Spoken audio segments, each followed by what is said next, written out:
वयाच्या 9व्या वर्षी रामायण या मालिकेतून झालेली त्याची अभिनय क्षेत्रातली एंट्री पुढे मैत्रीची दुनियादारी निभावत व्हाया मुंबई पुणे मुंबई करत आताच्या डिजिटल विश्वातल्या समांतर या वेब सिरीज पर्यंत येऊन ठेपली. प्रेक्षकांचं मनोरंजन करण्याची ऊर्जा उर्मी माध्यम बदलली तरी आजही तितकीच ताजी आहे. हिंदी, मराठी, गुजराती भाषा, टेलिव्हिजन, चित्रपट, रंगभूमी अशी माध्यमं आणि आता डिजिटल. उससे करो जो आपका सारा खर्चा उठा सके. खरं तर तिन्ही प्लॅटफॉर्मवर सहज वावरणारा आणि प्रत्येक प्लॅटफॉर्मचं नवपण आपलंसं करणारा हा आपला लाडका अभिनेता. त्याच्या ऑनस्क्रीन कॅरेक्टर सोबत त्याच्या ऑफस्क्रीन प्रेझेन्सचे सुद्धा लाखो चाहते आहेत. अरे आओ ना फिर. आणि तोच चार्मिंग प्रेझेन्स घेऊन अहिल्यानगर डिजिटल महाकुंभमध्ये सोशल दुनियादारी सांगायला येत आहे सुप्रसिद्ध superstar Swapnil Joshi. Yes yes yes finally finally finally तो येणार आहे ज्याची आपण आतुरतेने वाट बघतो. तर खरं सांगायला आवडेल की तो एक असा अभिनेता आहे ज्याने आपल्याला प्रेम करायला शिकवलं आहे. तो आपल्याला हसवतो, तो आम्हाला रेडिओ थ्रू मैत्रीचं महत्त्व सुद्धा सांगतो. रामायणपासून दुनियादारीपर्यंतचा प्रवास आणि खऱ्या अर्थाने त्याची आहे एक इमोशनल जर्नी. 36 वर्ष, शेकडो भूमिका आणि लाखो चाहते. आणि आज सोशल दुनियादारीमध्ये आपण भेटणार आहोत त्या कलावंताला ज्याचा चार्म आजही वायफायपेक्षा जास्त कनेक्ट होतो. येस, जोरदार टाळ्यांनी स्वागत करूयात सुपरस्टार स्वप्नील जोशी.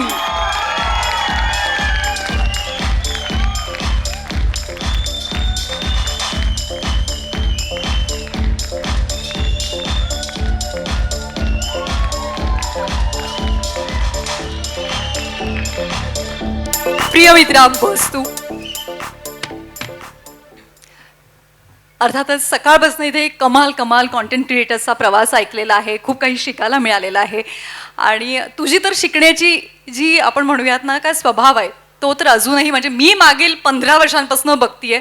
ह्या माणूस जराही बदलला नाही. मी माणूस यासाठी म्हणतीये, ते खूप मोठे सुपरस्टार आहेत पण ते त्यांनी त्यांच्यातलं जे माणूसपण आहे ते जपताना मी वेळोवेळी पाहिलेलं आहे म्हणून मी म्हणतीये. थँक्यू स्वप्नील. सगळ्यात आधी पहिला प्रश्न. खरं तर उत्तर रामायणमधील कुशपासून आज OTT पर्यंतचा प्रवास, निर्माताही तू झालेला आहेस. प्रत्येक माध्यमांनी तुझं व्यक्तिमत्व आणि कामाची पद्धत कशी बदलली? सगळ्यांना नमस्कार. एकदा जोरदार टाळ्या लेट्सअपसाठी व्हायला पाहिजेत, आय लव्ह नगरसाठी व्हायला पाहिजेत, कारण इतका सुंदर इतका स्तुत्य उपक्रम इथे अहिल्यानगरमध्ये आयोजित केला. आणि मी सकाळपासून बघतोय जे स्पीकर्स इकडे येत आहेत, जी बोलणारी जे वक्ते इकडे येतात, इतका इंटरेस्टिंग मिक्स आहे टॅलेंटचा. म्हणजे रचनापासून सत्यजित सरांपासून ते माझ्यापर्यंत I think it's a very interesting combination. खूप काही मला असं कळलं की तुमच्या इथलं लोकल टॅलेंट 3-4 इन्फ्लुएन्सर मुलं येऊन बोलून गेली. सो खूप कमाल आहे. I think it's a great initiative. एकदा जोरदार टाळ्या इनिशिएटिव्हसाठी व्हायला पाहिजे. And thank you for having me over. Thank you NF sir, thank you everybody, thank you so much. आता तुझा प्रश्न, खरं त्या प्रश्नाचं असं उत्तर देणं खूप कठीण आहे अगं, कारण असं खूप पुस्तकी उत्तर देण्यात काही पॉईंट नाही. त्याचं साधं सोपं उत्तर असं आहे की काम करत राहायचं, मेहनत करत राहायचं. एक इंग्रजीमध्ये खूप फेमस वाक्य आहे, कीप वॉकिंग. चालत राहायचं. त्याचं साधं सोपं उत्तर आहे, कारण अदरवाईज त्याचं असं पुस्तकीने असं बौद्धिक असं खूप काही सांगता येईल. पण चालत राहायचं. कधी अडखळायला होतं, कधी धडपडायला होतं, कधी पडायला होतं, परत उभं राहायचं, परत हातपाय झटकायचे, परत चालायचं, परत काहीतरी, मग लेफ्ट टर्न येतो, मग राईट टर्न येतो, मग लेफ्ट आपल्या वाटलं नाही रस्ता छोटा आहे नको घ्यायला, मग राईट टर्न बघून, मग राईट टर्न कळतं डेड एंड आहे, मग परत वळायचं, परत लेफ्टने जायचं. So nobody really knows the answer. I think everybody keeps finding the answer. I think the journey is the answer. तो प्रवास हेच त्याचं उत्तर आहे. कारण शेवटचं उत्तर ज्याला गवसलं मग त्याला नोबेल पारितोषिक मिळेल. तो इथे बसून का बोलेल? तो ते उत्तर शोधण्यातली जी गंमत आहे त्यालाच तर आपण आयुष्य म्हणतो. सो आय थिंक तो उत्तर शोधण्यातली मजा घेता आली पाहिजे. क्या बात आहे. मला असं वाटतं मितवा सिनेमाच्या वेळेस जी टॅगलाईन दिली होती स्वप्नाताईंनी, मित्र तत्वज्ञ वाटाड्या, तुझ्या ह्याच बोलण्यातनं आली होती का ती? आय डोंट नो, ते स्वप्नाला विचारायला लागेल. नक्कीच मी विचारलं आणि तिचं उत्तर असेल की हो तू अगदी करेक्ट म्हणाली आहेस.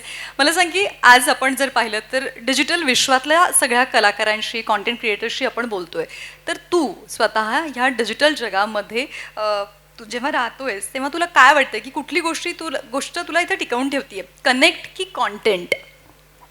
मला असं वाटतं की मला कनेक्ट टिकवून ठेवतोय. प्रत्येकासाठी उत्तर वेगळं वेगळं असू शकेल कदाचित. मला कनेक्ट टिकवून ठेवतो, कारण मी सोशल मीडियावर फार कॉन्टेंट टाकत नाही आहे. सोशल मीडिया मी जे कॉन्टेंट क्रिएट करतो, मग चित्रपटांमध्ये असेल, निर्माता म्हणून असेल, मालिकांमध्ये असेल, नाटक असेल, ते कॉन्टेंट लोकांपर्यंत पोचवण्यासाठी, त्याचा कनेक्ट ठेवण्यासाठी मला सोशल मीडियाचा फायदा जास्त होतो असं मला वाटतं. त्यामुळे माझ्यासाठी कनेक्ट हा माझ्यापुरताचा की is the connect more than the content. पण कनेक्ट तुम्हाला कॉन्टेंटशिवाय येत नाही, सो ते बऱ्यापैकी इंटरलिंक्ड आहे. पण माझ्यासाठी साधारण 75% कनेक्ट आहे आणि 25% कॉन्टेंट आहे. ग्रेट. मला सांग की जेव्हा तुम्ही पोस्ट करतात त्याआधी तुम्ही हा विचार करतात का की हे माझ्या ब्रँडला सूट होईल का, किंवा हे माझं रूप आहे का? 100%. आणि प्रत्येकाने करावं असं मला वाटतं. मला असं वाटतं की येणारा काळ, म्हणजे आज सकाळपासून लोक सोशल मीडियाबद्दल बोलत आहेत, मी कदाचित थोडंसं वेगळं बोलेन. मला असं वाटतं येणारा काळ हा सोशल मीडियावर काय टाकायचं हा विचार करायचा नाही आहे. येणारा काळ हा सोशल मीडियावर काय नाही टाकायचं हे विचार करण्याचा काळ आहे. आणि एकदा तुम्हाला काय नाही टाकायचं ते कळलं की उरलेलं सगळं टाकायचं, इतकं सोपं आहे. तुम्ही काय टाकायचं त्याचा अभ्यास फार करू नका, काय नाही टाकायचं ते ठरवा की हे मी नाही टाकणार. माझ्या लहान मुलांचे चेहरे मी नाही टाकणार, मी बायकोबरोबरचं भांडण नाही टाकणार, मी माझी सासू मला वाटेल ते बोलते मी नाही टाकणार. एकदा काय नाही टाकायचं कळलं की काय टाकायचं ते जाम सोपं आहे. खरंच आहे. आणि हेच काही लोकांना अजून कळत नाही, त्यामुळे ते वाटेल तशा कमेंट मात्र टाकत असतात. त्यामुळे मला सांग, तसा स्वप्नील जोशी यांना जे लोक ओळखून आहेत त्यांना माहिती की हा प्रचंड आशावादी सकारात्मक व्यक्तिमत्व आहे. तर तू जेव्हा एखादी नकारात्मक कमेंट बघतो तेव्हा तुमची काय त्यावरती प्रतिक्रिया असते? कसं त्याला हँडल करतो? ब्लॉक करतो, डिलीट करतो? माझी पहिली प्रतिक्रिया असते किती वेळ आहे ह्याच्याकडे. कारण हे एकच, म्हणजे माझ्या आयुष्यात मी जे करतोय ते कसं चुकीचं आहे हे सांगायला कोणीतरी इंस्टाग्राम उघडतं, 15 मिनटं स्क्रोल करतं, मग ते माझं फीड बघतं, मग ते माझी पोस्ट बघतं, मग ते खालच्या कमेंट वाचतं, मग त्याचा सूर, मग त्याचा काहीतरी, त्याचा कुठला तरी राग असतो, बॉसवरचा, बायकोवरचा, घरचा, इथला तिथला, मग तो राग इकडे. किती वेळ आहे त्यांच्याकडे. सो हाच जर वेळ त्यांनी कुठेतरी चांगल्या कामासाठी वापरला किंवा काही न करून नुसतं शांत बसून जरी वापरला, सो तरी better use. So I think time, मला पहिल्या डोक्यात प्रश्न येतो, अरे बापरे केवढा वेळ आहे. म्हणजे मला असं वाटतं की मला जर एखादी गोष्ट पटली, प्रत्येकाचा स्वभाव असतो परत, पण मला जर एखादी गोष्ट पटली नाही तर मी बाजूने निघून जाईन ना. मला तुझं कसं पटलं नाही ह्याच्यासाठी माझा वेळ का वाया घालवू. मी माझा वेळ जास्त चांगल्या कामासाठी वापरण्याचा प्रयत्न करेन ना, ज्याच्यात माझी प्रगती होईल. सो मी तुझी अधोगती बघण्यात इंटरेस्टेड राहू का माझी प्रगती बघण्यात इंटरेस्टेड? हा ज्याच्या त्याच्या असण्याचा भाग आहे, ज्याच्या त्याच्या अपब्रिंगिंगचा भाग आहे, विचारांचा भाग आहे. पण नेगेटिव्हिटी, ट्रोलिंग हे सगळं आत्ताची वस्तुस्थिती आहे. सो ते डिनाय करून चालणार नाही. खरं आहे. आणि कुठेतरी लोकांना ती आपण म्हणूयात की सध्या ताकद मिळाली, सहजपणे उपलब्ध झालंय. मला नेहमी असं वाटतं की मी असं गमतीत नेहमी असं म्हणतो की सोशल मीडियाच्या कमेंटला जर चार्ज सुरू केला तर मग बघायला लागेल किती लोक ॲक्च्युली कमेंट करतात. कारण आपल्याकडे ते फुकट आहे ना, मग काय जातं. फुकट सल्ले द्यायला सगळ्यांना आवडतं ना. म्हणजे अगदी हां, तर ते इतकं सोपं आहे की हां फुकट, त्याला काही चार्ज नाही, काय नाही की नाही. पण आपण अगदी लहानपणी, तुम्ही म्हणजे ते सोशल मीडियावर आपण आत्ता बघतो, आपण लहानपणी सगळ्यांनी केलं, मीही केलं आहे. क्रिकेटची मॅच चालू असते, सचिन तेंडुलकर खेळत असतो, विराट कोहली, आता त्यांनी आयुष्य घालवलंय तो शॉट खेळण्यात, तरी आपण सोफ्यावर बसून पॉपकॉर्न खाताना म्हणतो त्यांनी ऑफला मारायला पाहिजे होता रे. अरे तुला काय कळतंय, त्याचं आयुष्य गेलंय तो शॉट मारण्यात. पण तेव्हा मला वाटत असतं की नाही त्यांनी, मी सांगतो, त्यांनी ऑफला खेळला असताना आउटच नसता झाला. अरे हे त्याला कळत नाही आहे का, तो सचिन तेंडुलकर आहे. पण फुकट आहे ना, त्यामुळे त्याचे पैसे पडत नाही, जो ते मजा येते. सो ते त्याला तेवढंच महत्त्व द्यावं इतकंच माझं म्हणणं आहे. सचिन तेंडुलकर त्याचं ऐकून शॉट खेळतो का? नाही ना. तो त्या पॉईंटला बॉल सुटतो आणि काही सेकंदात तो त्याच्या बॅटला लागणार असतो. त्याच्यात तो त्याच्या आयुष्याचा अनुभव पणाला लावतो आणि तो ठरवतो की हा बॉल मी इथे मारणार आणि हा शॉट खेळणार. कधी कधी तो निर्णय योग्य असतो, कधी कधी तो निर्णय चुकतो. That's life. It is absolutely all right to fail. आपल्याकडे फेलियरला इतका बाऊ करून ठेवतात सगळ्याच गोष्टींमध्ये की मला नेहमी असं वाटतं की कोण चुकतो. मला सांगा ना, म्हणजे जर मी जर उद्या माझ्या बायकोला म्हटलं की माझी पोळी कधीच त्रिकोणी झाली नाही, तर वाक्य बरोबर आहे, पण मी पोळी केलीच नाही. मग कोण चुकतो? जो करतो तो चुकतो ना. सो त्यांनी केलं म्हणून तो चुकला ना, म्हणजे त्यांनी पहिली स्टेप पार केली ना, त्यांनी प्रयत्न केला. कधी कधी चुकेल, कधी कधी बरोबर येईल. That's life. खूप खूप छान सांगितलंयस तू. आणि याच नोटवरतून मला पुढचा प्रश्न यात विचारावा असं वाटतोय की तू म्हणालास की कधी आपण चुकतो, कधीतरी असंही होतं की एखादा सिनेमा जेव्हा आपण स्वीकारतो तेव्हा त्या सगळ्या गोष्टी खूप छान वाटत असतात आणि आपणही पूर्णपणे त्यात आपलं मन लावून काम करतो, जीव ओततो. पण जेव्हा तो सिनेमा बाहेर येतो तेव्हा प्रेक्षक त्याला त्या दर्जाने स्वीकारत नाही ज्या दर्जाने आपण काम केलं असतं. तेव्हा मग या गोष्टीला कसं स्वीकारतात तुम्ही कलाकार? प्रत्येकाचं आपलं आपलं मेकॅनिझम आहे. माझं मेकॅनिझम आहे, मी खूप रडतो, बाथरूममध्ये स्वतःला बंद करून घेतो, 8 दिवस डिप्रेशनमध्ये असतो. So everybody copes up with failure differently. I cope up with failure, I become miserable. मी अत्यंत आय एम अ रेक. म्हणजे चिडचिड वाढते आणि मग खाणंच होत नाही आणि मग ते सगळं होतं माझं. कारण 1 वर्ष 1.5 वर्ष तुम्ही मनापासून काहीतरी घडलं आणि ते चुकतं. सो त्याचा त्रास होतोच. त्याचा त्रास झाला नाही तर ह्याचा अर्थ मी मन लावलं नाही तिकडे. सो तो त्रास होतोच. I don't think that's important. I think what is important is की त्याच्यानंतर तुम्ही काय करता. सो ते 6 दिवस 7 दिवस 8 दिवस चिडचिड झाल्यानंतर मी परत एक दिवशी एका रायटरला फोन करतो आणि म्हणतो की हां, तू वो स्क्रिप्ट सुनना चाहता था ना, आजा कल स्क्रिप्ट सुनते. So what you do after you fail decides your character as a person, असं मला वाटतं. You fail, that's part of the journey. त्याच्यानंतर तुम्ही परत उभे राहता की नाही, that makes all the difference. हे यासाठी महत्त्वाचं आहे. कलाकारांसाठी तर त्यांनी सांगितलंच, पण प्रत्येक डिजिटल कॉन्टेंट क्रिएटरसाठी हे महत्त्वाचं आहे की आपण जीव ओतून 2-2 वर्ष काम करतोय पण आपला कुठलाच व्हिडिओ व्हायरल होत नाहीये, लोकांना तो आवडत नाहीये आणि म्हणून मग आपण फ्रस्ट्रेट होऊन काहीतरी चुकीचं पाऊल उचलणं हे पण अत्यंत धोक्याचं आहे. पण ह्याच्यासाठी माझ्याकडे खूप चांगला सल्ला आहे. म्हणजे आणि फुकट आहे ना, त्यामुळे मी तो देणार. तो सल्ला असा आहे की व्हायरल होण्यासाठी कॉन्टेंट बनवू नका, कॉन्टेंट बनवत राहा. आजच्या युगात काय व्हायरल होईल माहिती नाही. म्हणजे आता मी परवा बघितलं एक ट्रेंड होता, तो 1 सेकंड रील व्हायरल झालंय. त्याच्यात काहीच नसतं, 1 सेकंड एवढं असतं आणि ते व्हायरल होतं. म्हणजे त्याला काहीतरी 18 million views. So you don't know what's going to be viral. पण मी जे पहिल्या प्रश्नाचं उत्तर दिलं की कीप वॉकिंग, चालत राहा, काम करत राहा, तो होणार. सब्र का फल मीठा होता है, होणार. खूप मस्त. आणि आता मला हेही ऐकावंसं वाटेल तुझ्याकडनं की डिजिटल प्लॅटफॉर्म्स आलेत त्यामुळे कलाकारांना फ्रीडम मिळालं आहे का? कशाचं? व्यक्त होण्याचं किंवा त्यांना त्यांच्या पद्धतीने काम करण्याचं सुद्धा. कारण की बरेच जण जे आपण बघतो की ठीक आहे, मला एखाद्या सिनेमाचा साठी ऑफर नाही आली, एखाद्या टेलिव्हिजनसाठी नाही आवडली, तर मी माझं काहीतरी ॲक्ट करतो आणि मग ते सोशल मीडियावरती शेअर करतो. सोशल मीडियाने ही एक ताकद निश्चितपणे प्रत्येकाच्या हातात दिली की everybody is a content creator. तुमच्याकडे जर कॅमेरा असणारा फोन असेल, जो आता बहुतांश लोकांकडे आहे, तर you are a content creator. त्यामुळे पूर्वी ती काही लोकांची मक्तेदारी होती की काही लोकांचं डोमेन होतं की हा कलाकार आहे किंवा ही कलाकार आहे, हा नाटकात काम करतो, ही चित्रपटात काम करते, हा मालिकात काम करतो, ती टी व्हीवर दिसते. आता ते राहिलं नाही. आता सगळे कॉन्टेंट क्रिएटर्स आहेत.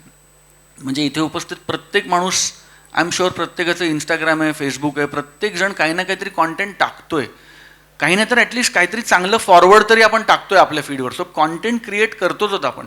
सो ते खूप छान झालं की प्रत्येकाला ते हातात एक टूल मिळाले आणि त्याच्यातली अनेक लोक आहेत, बहुतांश लोक आहेत जी त्याचा खूप चांगला उपयोग करत आहेत. अनेक लोक विरंगुळ्यासाठी करत आहेत, अनेक लोक वेळ घालवण्यासाठी करत आहेत, अनेक लोक त्यातनं अर्थार्जन करत आहेत, अनेक लोक त्याच्यातनं कनेक्ट्स निर्माण करत आहेत, अनेक लोक ते आपल्या व्यवसायासाठी वापरत आहेत.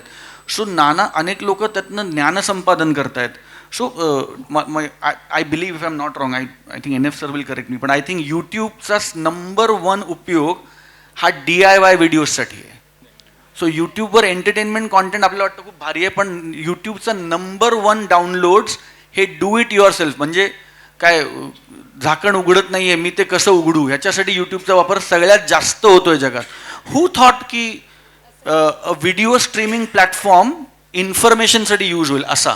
अदरवाईज आपल्या कन्व्हेन्शनली की ते गुगलचं काम आहे ना, की विचारणं की बाबा आता ChatGPTचं काम आहे हे, किंवा पण आता बनाना आहे, आता 50 गोष्टी आल्यात. सो ते so much that's come now, so that's given more and more power to the people in their hands. But with great power comes great responsibility, and power without responsibility is recklessness. तुला असं वाटतं का की आता attention span हा कमी झाला आहे, त्यामुळे चित्रपटाची असो किंवा कथा सांगण्याची पद्धत सुद्धा बदलली आहे, मग ती टेलिव्हिजन माध्यम असू देत, OTT असू देत? निश्चितपणे बदलली. कारण जसं परत बदल, change is the only constant. बदल हे एकमेव सत्य आहे जगातलं. सो तुम्ही जर बघितलं की पूर्वी 5 दिवसाच्या मॅचेस व्हायच्या, मग 1 डे मॅचेस व्हायला लागल्या, मग आता T20 व्हायला लागल्या, आता कोणतरी म्हणते की त्याच्यापेक्षा पण छोटा फॉर्मॅट येणार आहे. सिमिलरली पूर्वी वीकली कार्यक्रम होते, मग डेली आले, मग हाफ आवर डेली झाले, मग 20 मिनिटाचे डेली झाले. आता जरा micro dramas, I am sure everybody knows, की 1 मिनिटाचा, 30 सेकंदाचा, 90 सेकंदाचा एपिसोड. सो येस, आणि हे काय, हे मागणी तसा पुरवठा. त्यामुळे ज्या पद्धतीच्या मागण्या येतात की नाही मला 22 मिनटं नाही बघायचे, तर मग मी तुला 1 मिनटं आहे का, मी 1 मिनटं दाखवतो कॉन्टेंट. सो तर येस, ऑफकोर्स त्याच्यात तुमचं स्टोरी टेलिंग, आता तुम्ही 22 मिनटाच्या भागात जे स्टोरी टेलिंग कराल ते तुम्ही 90 सेकंदाच्या भागात करूच शकणार नाही.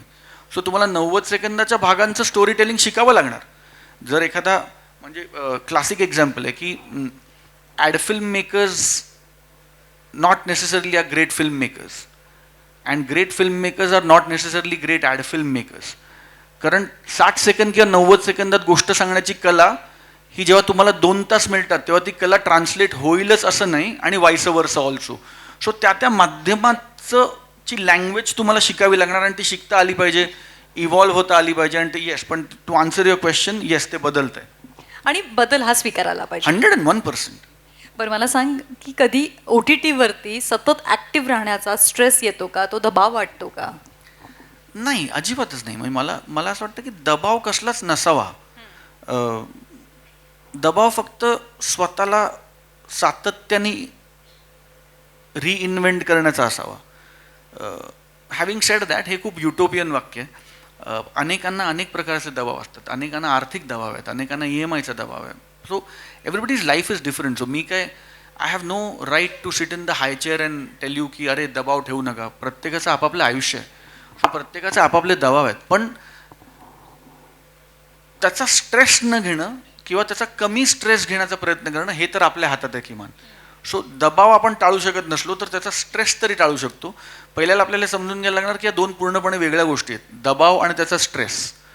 प्रेशर असणं आणि स्ट्रेस घेणं आर कम्प्लिटली डिफरंट थिंग्स. माझ्या माहितीत असे अनेक लोक आहेत ज्यांच्यावर ट्रिमेंडस प्रेशर आहे, जे अजिबात स्ट्रेस घेत नाहीत. आणि माझ्या माहितीत असे अनेक लोक आहेत ज्यांच्यावर काहीच प्रेशर नाही, वाटतं काय एवढं टेन्शन घेतोय, तो प्रचंड स्ट्रेसमध्ये असतात. So you should be able to disconnect stress and pressure. The minute you do that, your stress levels will go down. कुठल्या सोशल मीडिया प्लॅटफॉर्मवरती तू जास्त ॲक्टिव्ह आणि कम्फर्टेबल आहे? मी ॲक्च्युली सोशल मीडियावर कम्फर्टेबल फक्त कामापुरतं आहे. तू जर बघितलंस तर मी पर्सनली काहीच सोशल मीडियावर शेअर करत नाही, फार रेअरली मुलांचं काहीतरी टाकलं तर. पण कारण तो माझ्या कामाचा भाग आहे, सोशल मीडिया हा माझ्या आयुष्याचा भाग नाही. सो तुमच्या कामाच्या भागात जेवढा सोशल मीडिया येतो तेवढाच मी सोशल मीडियावर कम्फर्टेबल आहे. मी I am not a social media addict or a social media freak. आत्ताही माझ्या फोनला, इंस्टाग्रामला टायमर आहे. 30 सेकंड झाले की माझा 30 मिनटं झाली की माझा टायमर वाजतो. त्याच्यानंतर मी त्या दिवशी इंस्टाग्राम बघत नाही. So my timer for Instagram is 30 days a minute. तुझ्या फोनमध्ये सर्वात जास्त वापरला जाणारा ॲप कुठला आहे? फोनचं. कारण त्याच्यासाठी आहे ना फोन. म्हणजे मला प्रश्नच किती आयरॉनिकल आहे की फोनमधलं सगळ्यात जास्त वापरलं जाणारं ॲप कुठलं आहे? फोनच असलं पाहिजे, कारण माध्यमच ते आहे ना, त्याच्यासाठी बनवलं आहे ना मशीन. आता ते सोडून सगळ्यासाठी वापरतोय आपण. सो फोन इज द अत्यंत सिली आन्सर, पण या फोन. कारण मी व्हॉट्सॲप वापरत नाही, माझ्या फोनला व्हॉट्सॲप नाही आहे, मी व्हॉट्सॲप वापरतच नाही. माझ्या ऑफिसकडे व्हॉट्सॲप आहे, त्यामुळे कामाचे मेसेजेस त्यांना जातात. माझ्याकडे जी ओळखीची लोक आहेत त्यांनी ते SMS किंवा iMessage करतात, फोन करतात. So it's always a call and a message.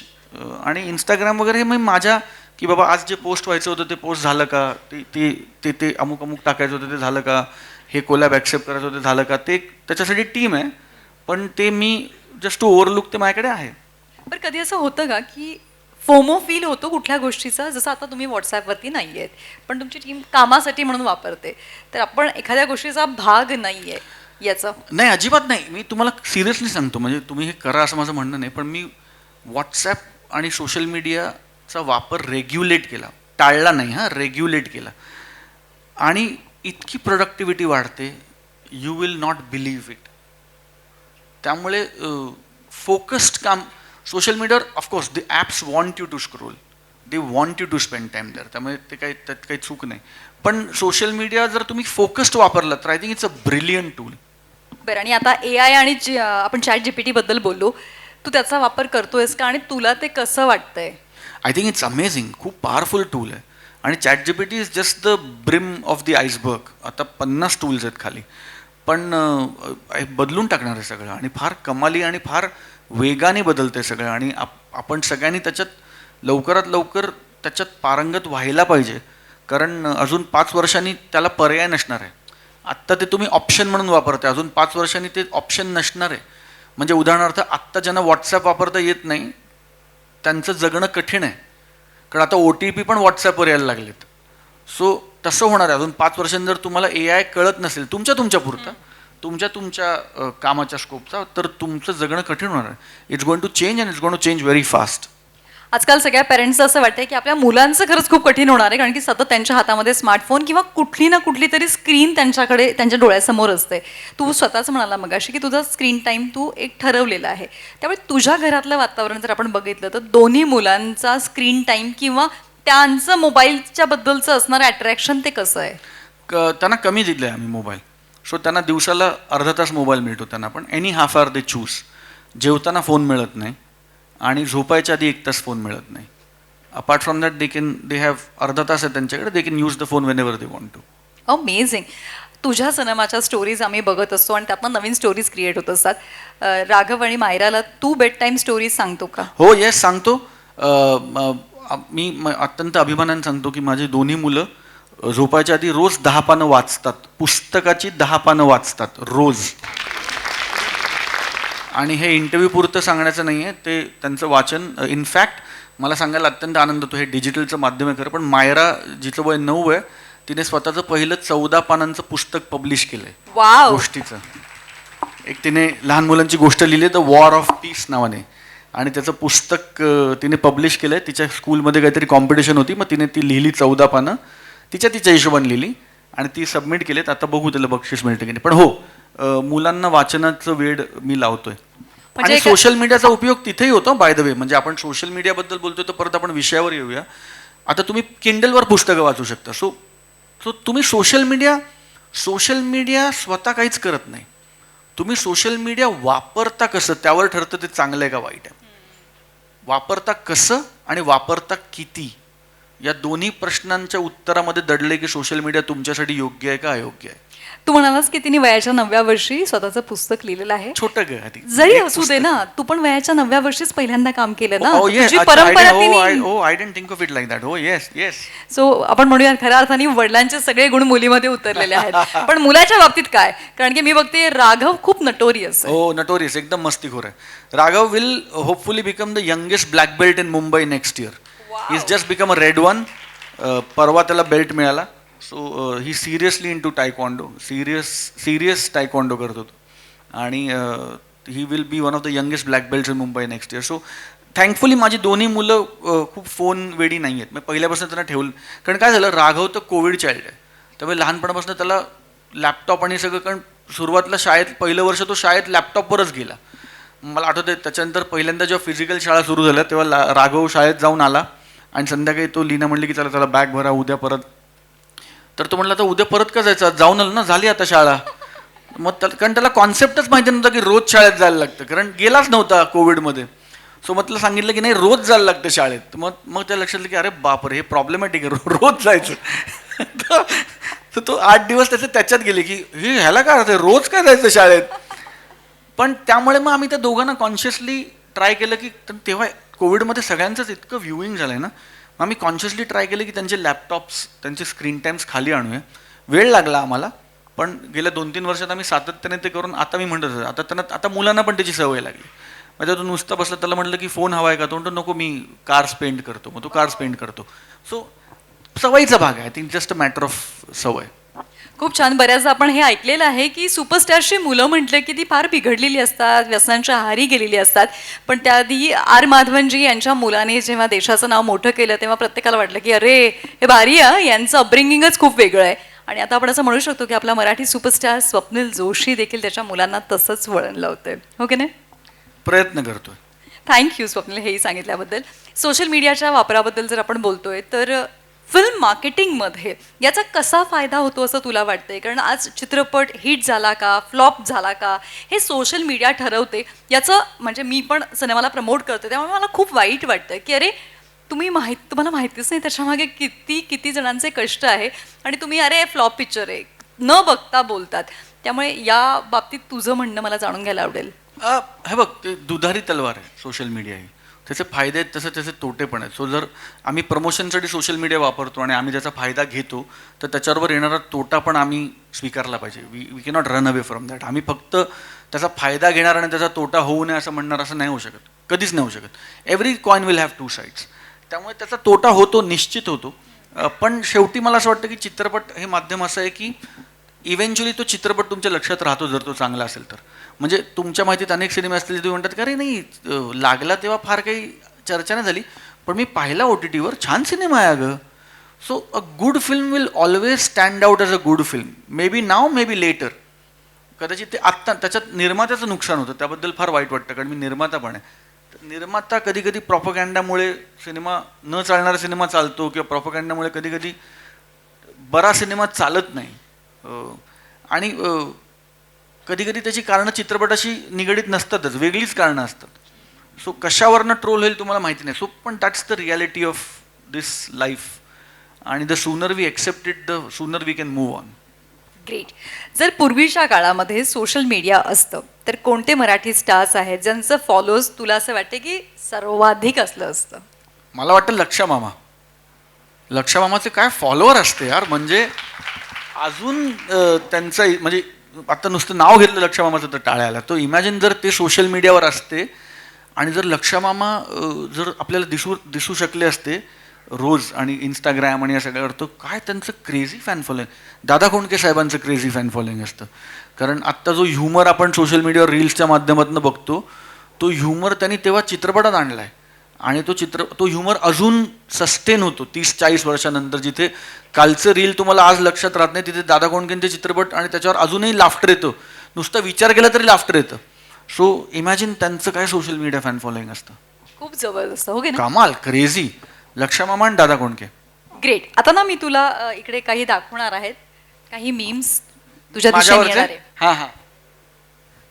हा, आता ह्या मीम्स पाहून तुझ्या सगळ्यात पहिल्यांदा जेव्हा तू पाहिलंस तेव्हा काय रिॲक्शन होत्या? मी ना आजचा दिवस कुठेतरी लिहून ठेवणार आहे संस्कारात आमच्यावर. सर नाकातनं रक्त काढून दाखवा ना, बच्चू आहेस तू. हा, हे रेग्युलर मीम्स आहेत. मला जेव्हा तू सगळ्यात पहिल्यांदा पाहिलं तेव्हा काय रिॲक्शन? मी सांगू तुला, जर मी कुठलं पोस्ट केला आणि जर मला नाकातनं रक्त काढून दाखवा नाही कॉमेंट आली नाही, तर मला वाटतच नाही की मी पोस्ट केलंय. तर मला असं वाटतं की अरे गेलं की अपलोड झालंय का नाही झालंय.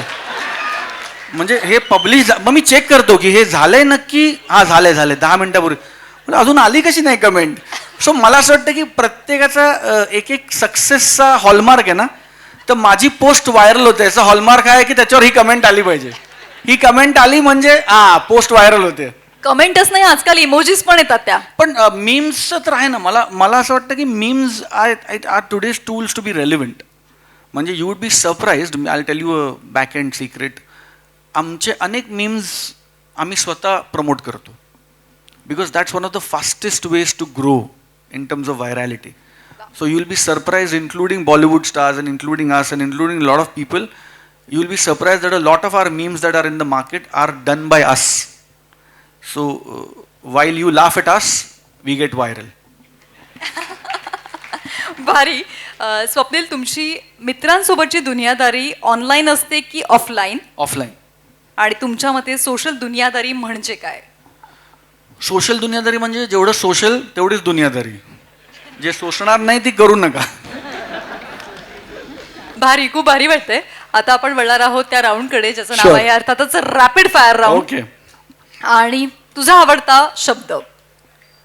माझा आवडता शब्द काय काय बच्चू. क्या बात आहे. एक सवय तुला जी बदलायची आहे पण ती अजून जमली नाही. नाकातून रक्त येणं.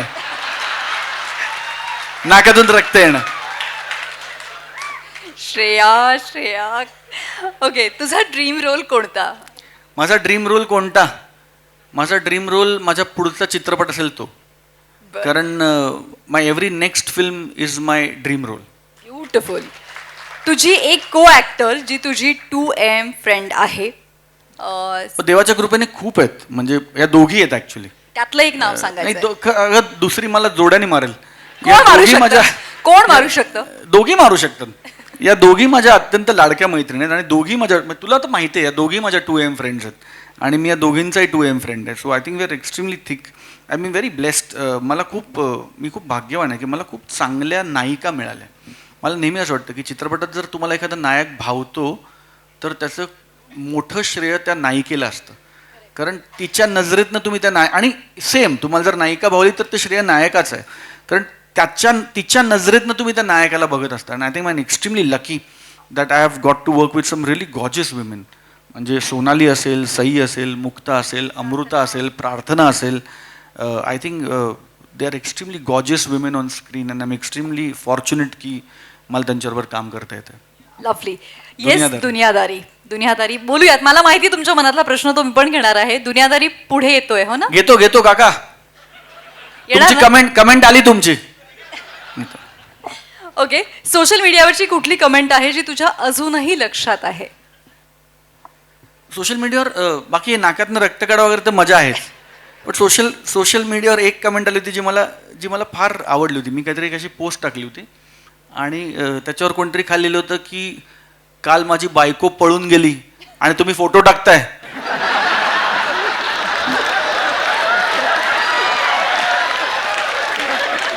तर मला वाटलं चुकीची कमेंट आहे म्हणून मी परत बघितली तर आधी एक शिवी होती, प्रॉपर शिवी होती. आणि तो माणूस म्हणत होता की काल रातच्याला माझी बायको पळून गेली आणि तुम्ही नवे फोटो टाकताय, लाज वाटली पाहिजे. तर मला असं वाटलं की काय बरं माझा सहभाग असेल याच्या बायकोच्या पळून जाण्यात. आणि का मला याची लाज वाटलीच पाहिजे तर त्याला वाटली पाहिजे ना ज्याची बायको पळून गेली. पण तर ती एक कमेंट आहे जी मला लक्षात मला अजूनही त्याचं उत्तर कळलं नाही की तो का चिडला असेल. बरं की ती मितवा बघून पळून गेली का? आय डोंट नो की बाबा प्रेम म्हणजे काय जे तू माझ्यावर करत नाहीस ते गेली ती त्याच्यावर. I don't no. पण म्हणजे आय रिअली डोंट नो की तर ते कमेंट मला असं होतं की मी अजूनही विचार करतोय की काय केलं मी नेमकं. पण कमाल आहे ना, म्हणजे हसावं की रडावं असं होतं, हो ना? हा, म्हणजे मला ऍक्च्युली वाटलं चुकीची कमेंट आहे. मग मला वाटलं चुकीच्या पेजवर आहे, पण त्यांनी प्रॉपर शिवी देऊन मला म्हणजे शिवी चुकून नाही देत ना. म्हणजे शिवी आपण कन्व्हिन्सिंगली देतो ना. म्हणजे मला हिला द्यायची होती मी तुला शिवी दिली असं होत नाही. शिवी आपण ठरवून देतो. तर मी शिवीमुळे मला कळलं की नाही ह्याला मलाच बोलायचं हे. पण ते कळलं नाही मला. हिलेरियस आहे. पण मला सांग, तू केलेली तुझी आवडती व्यक्तिरेखा कुठली? मुंबई पुणे मुंबई मधला गौतम की दुनियादारी मधला श्रेयस? मी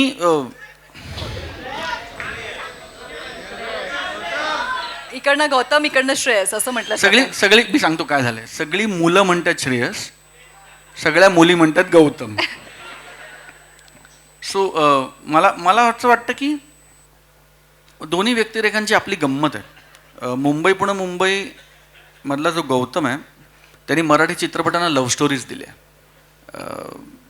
मला आठवत नाही मुंबई पुणे मुंबईच्या आधी प्युअर क्लासिक लव्ह स्टोरी कुठली होती मराठीमध्ये. म्हणजे रोमॅन्टिक ट्रॅक असेल, कॉमेडी चित्रपटात रोमॅन्टिक ट्रॅक असेल, पण फार हाताच्या बोट्यावर मोजण्या इतक्या लव्ह स्टोरीज मुंबई पुणे मुंबईच्या आधी पॉप्युलर झाल्यात. Love story, clean pure love story. So Mumbai Pune मुंबईनी मराठी चित्रपटांना लव्ह स्टोरी दिली आणि प्रेमात पडला असं मला हक्काने वाटतं. आणि आता मुंबई पुणे मुंबई 4 येते पुढच्या वर्षी पुन्हा प्रेमात पाडण्यासाठी. भारताच्या सर्व भाषांमधला पहिला चित्रपट असणार आहे जो मराठी चित्रपट असणार आहे ज्याचा लिनियर चौथा भाग येतोय. कारण धूम वगैरे चित्रपटांचे 4 भाग आले, पण ती फक्त फ्रँचाईज म्हणून पुढचा भाग येतो. गोष्ट वेगळी, कलाकार वेगळे, पात्र वेगळे, सगळं वेगळं. मुंबई पुणे मुंबई हा एकमेव चित्रपट आहे ज्याची लिनियर गोष्ट आहे. म्हणजे तीच माणसं, तीच गोष्ट, तीच कॅरेक्टर, तीच नाती, तीच फॅमिली, अशी लिनियर असणारी. It will be the first film in entire India. I think it's an extremely proud moment for all Maharashtrians. खूप भारी. आणि श्रेयस आवडतो कारण श्रेयसनी किंवा दुनियादारींनी फक्त आमचं आयुष्य नाही बदललं. दुनियादारींनी मराठी चित्रपटांचं व्यावसायिक गणित कायमचं बदललं. दुनियादारीच्या आधी चित्रपट चांगला वाईट ह्यावर चर्चा व्हायची. दुनियादारीपासून चित्रपटांचं कलेक्शन, चित्रपटांचा गल्ला, चित्रपटांचा खर्च, त्याचं उत्पन्न ह्याची दखल हिंदीपासून सगळ्यांनी घ्यायला सुरुवात केली. हिंदी प्रोड्युसर्स येऊन मराठी चित्रपट बनवायला लागले कारण त्यांना इथे पैसा दिसला. So Duniyadari is very important from a lot of angles.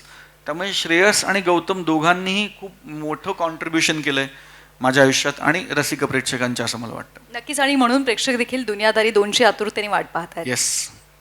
Okay, मला सांग की सेटवरती नेहमी मूड हलका करणारा सहकलाकार कोण? सुबोध भावेत की अंकुश चौधरी? सुबोध खूप सिरियस वाटतं तुम्हाला, पण सुबोध अत्यंत फनी आहे. सुबोधचा सेन्स ऑफ ह्युमर ब्रिलियंट आहे. ऑइंकी सेटवर असताना जास्त फोकस्ड कामात असतो. सो ऑइंकी पण खूप मस्ती करतो, खूप मिश्किल आहे, पण ऑइंकी पॅकअप नंतर मस्ती जास्त करतो. सुभ्या आणि मी एक फिल्म केली होती फुगे नावाची. त्यामुळे ती फिल्म आता मगाशी मी म्हटलं होतं की तो सिनेमा चालला ॲव्हरेज, पण OTTवर तो तुफान चालतो, तो कधी कोणी बघतो OTTवर. सो सुभ्या आणि मी त्याच्यात एवढी धमाल केली. स्वप्नाने आम्हाला 3 वेळा चित्रपटातनं काढून टाकलं होतं दोघांना. एकदा पण नाही, 3 वेळा. तिने आम्हाला 3दा काढलं होतं. तिने आम्हाला 3ऱ्यांदा सांगितलं की तुम्ही दोघांना रिप्लेस करणार, यू गेट आउट. सो आम्हाला दोघांना सांगितलं होतं. त्याच्यानंतर आम्ही चहा पित होतो, तर स्पॉट दादांनी आम्हाला चहा आणून दिला आणि मी स्वप्नाला म्हटलं की आता येऊ का, शॉट रेडी आहे. तर ती म्हणली की तुम्हाला सवय झाली आहे का काढून टाकलं जायची? म्हणजे कुठली बेशर्मी आहे. पण आम्ही एवढा दंगा करत होतो, तिला एवढा त्रास दिला आम्ही दोघांनी, इतका त्रास दिला मी आणि सुबोधनी स्वप्नाला. म्हणजे स्वप्न होती त्रास म्हणजे मस्ती, त्रास म्हणजे न्यूसन्स या अर्थाने, पण मस्ती, सतत मस्ती. सो सुभ्या खूप मस्तीखोर, एक्स्ट्रीमली मिशिफियस. डायलॉग बोलताना सगळ्यात जास्त टेक्स्ट कुठे लागतात? इमोशनल सीनमध्ये की रोमॅन्टिक सीनमध्ये? नाही, रोमॅन्टिक तर मला येतं.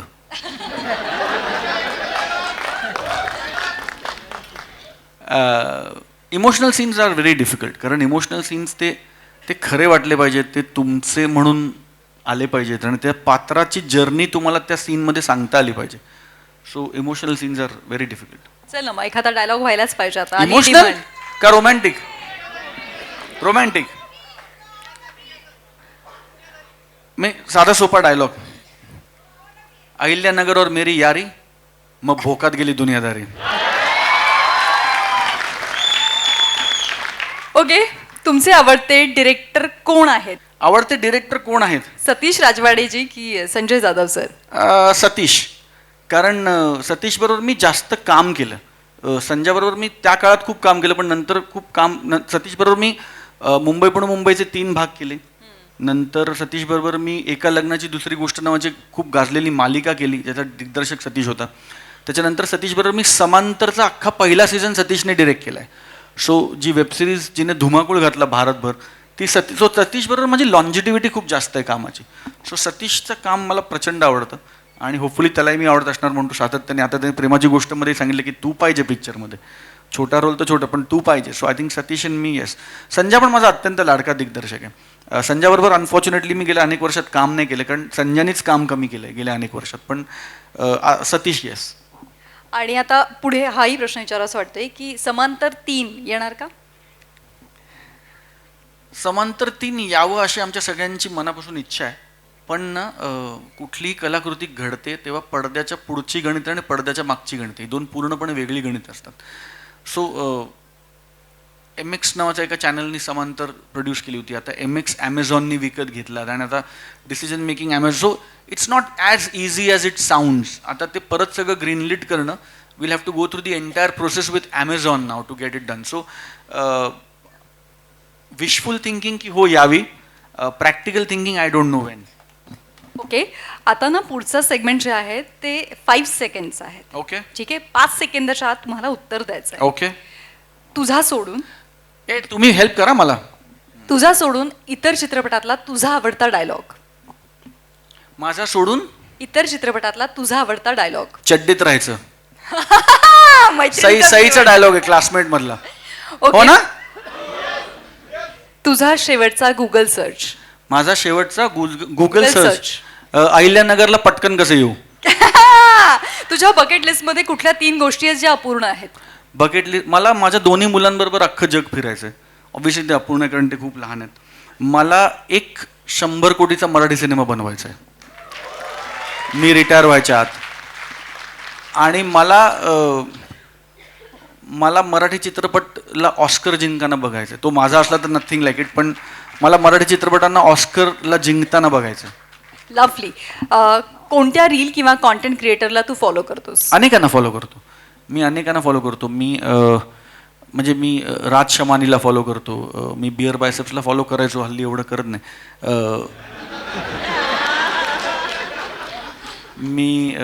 मी तुला फॉलो करतो शोशो.